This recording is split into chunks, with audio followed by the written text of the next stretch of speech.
Game changer first రివ్యూని Sukumar ఇచ్చిన సంగతి తెలిసిందే. సినిమా బ్లాక్ బస్టర్ అని, రామ్ చరణ్ నటనకు జాతీయ అవార్డు పక్కా అని సుకుమార్ తేల్చేశాడు. ఇక చిరంజీవి సైతం ఇదివరకే సినిమాను చూశాడట.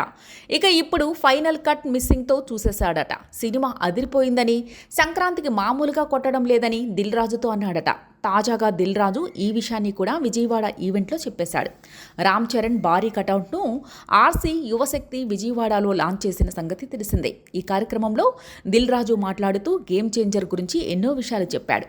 ట్రైలర్ తన ఫోన్లోనే ఉందని అన్నాడు. కానీ అది ఆడియన్స్ వద్దకు రావాలంటే ఇంకా చాలా పని చేయాల్సి ఉందని తెలిపాడు. జనవరి 1న కొత్త సంవత్సరం సందర్భంగా ట్రైలర్ చూద్దామంటూ హింట్ ఇచ్చేశాడు.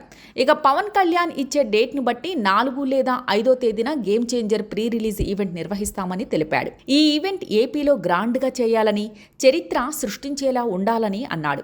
శంకర్ తీసిన పాటలు దేనికదే అనేలా ఉంటుందని, 5 పాటలు విజువల్ ఫీస్ట్ ఇచ్చేలా ఉంటుందని తెలిపాడు. గేమ్ చేంజర్లో రామ్ చరణ్ నట విశ్వరూపాన్ని చూస్తారని చెప్పారు. సూర్య, రామ్ చరణ్ సీన్లు అద్భుతంగా వచ్చాయని పేర్కొన్నాడు. శంకర్ కంబ్యాక్ మూవీ అని తేల్చేశాడు. ఇక ఇందులో రామ్ చరణ్ కొద్దిసేపు ఐఏఎస్ ఆఫీసర్గా, మరికొద్దిసేపు పోలీస్ ఆఫీసర్గా, ఇంకొద్దిసేపు రాజకీయ నాయకుడిగా కనిపించబోతున్నాడని లీక్ ఇచ్చేశాడు. శంకర్ మార్క్ ఖచ్చితంగా కనిపిస్తుందని దిల్ రాజు నమ్మకంగా చెప్పాడు. నిడివి విషయంలోనూ చాలా పర్టికులర్గా ఉన్నట్టు తెలిపాడు. అందుకే శంకర్తో మాట్లాడి 2 గంటల 45 నిమిషాలు మాత్రమే ఉండాలని అంతే కట్ చేయించుకున్నాడట. అంతే నిడివితో శంకర్ అద్భుతంగా కట్ చేసి ఇచ్చాడట.